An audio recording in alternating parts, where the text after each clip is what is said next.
Hello नमस्कार दोस्तों, आपका स्वागत है एक बार फिर मेरे चैनल में। एकादशी व्रत कथा महात्म्य। एक वर्ष में 24 एकादशी होती है तथा अधिक मास या पुरुषोत्तम में 2 कुल 26 एकादशी होती है। उनके नाम यह हैं: उत्पन्ना, मोक्षा, सफला, पुत्रा, षष्ठतिला, जया, विजया, आमलंकी, पापमोचनी, कामदा, वरुथनी, मोहिनी, अपरा, निर्जला, योगिनी, देवशयनी, पवित्रा, पुत्रा, अजा, परिवर्तनी, इंद्रा, पापकुंसा, रमा और 24वीं देवोत्थानी है। इन 24 नामों के अतिरिक्त अधिक मास में पदिमनी और परमा ये 2 एकादशी होती है। यह नामानुसार फल देती है।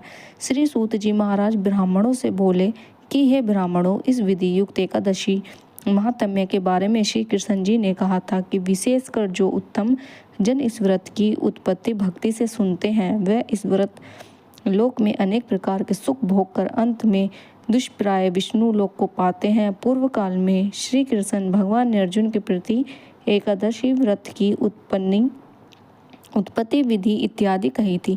सो उन्हीं के कथन रूप से मैं कहता हूँ। अर्जुन ने पूछा कि हे जनार्दन, जो रात्रि में उपवास करते हैं तथा एक ही समय भोजन करते हैं उन्हें कैसा पुण्य मिलता है, और उस उपवास करने की विधि क्या है?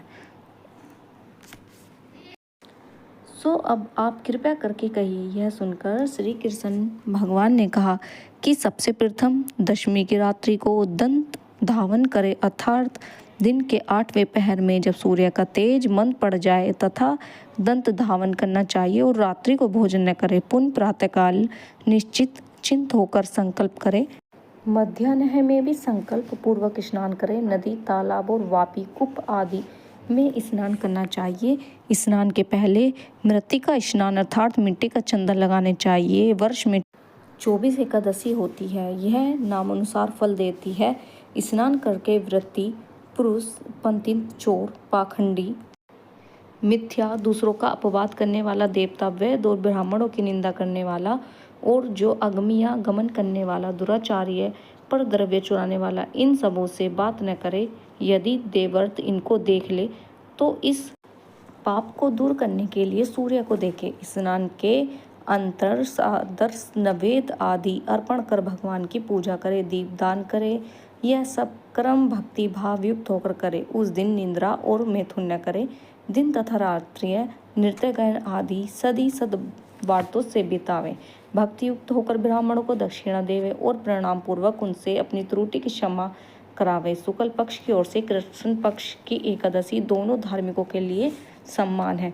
इन दोनों एकादशी में भेद बुद्धि उचित नहीं है। इस प्रकार जो एकादशी व्रत करते हैं उन मनुष्य को शंखोद्धार तीर्थ में स्नान करके भगवान के दर्शन से जो पुण्य होता है वह एकादशी व्रत के पुण्य के 16वें हिस्से के भी बराबर नहीं है।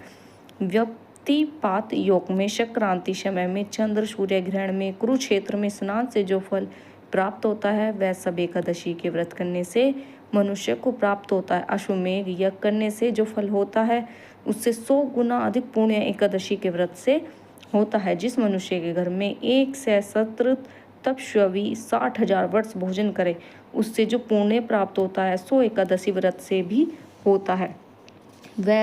वेदांग पूर्ण ब्राह्मणों को 1000 गोदान करने से जो पुण्य होता है उससे 10 गुना अधिक पुण्य एकादशी के उपवास से होता है।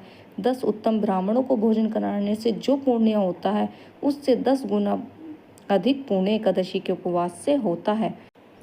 10 उत्तम ब्राह्मणों को भोजन कराने से जो पुण्य होता है उससे 10 गुना अधिक ब्रह्मचारियों के भोजन से होता है और इससे 1000 गुना अधिक कन्या और भूमिदान से पुण्य होता है। इससे 10 गुना अधिक विद्यादान से पुण्य है। विद्यादान से 10 गुना अधिक पुण्य भूखे को अन्न देने से होता है।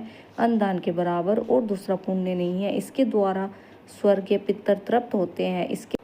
इसके पुण्य का प्रभाव देवताओं को भी जानना दुर्लभ है। नत व्रत करने का आधा फल एक भुक्त व्रत से होता है। एकादशी को इनमें से कोई एक करना चाहिए। तीर्थ तभी एक गर्जना करते हैं। दान नियम यम अपने फल की तभी तक घोषणा करता है। युगों का फल तभी तक है जब तक कि एकादशी प्राप्त नहीं हुई है। इस कारण अवश्य एकादशी व्रत करना चाहिए। संग से जल नहीं पीना चाहिए। मछली और सुआ नहीं खाना चाहिए और अन्न नहीं खाना चाहिए।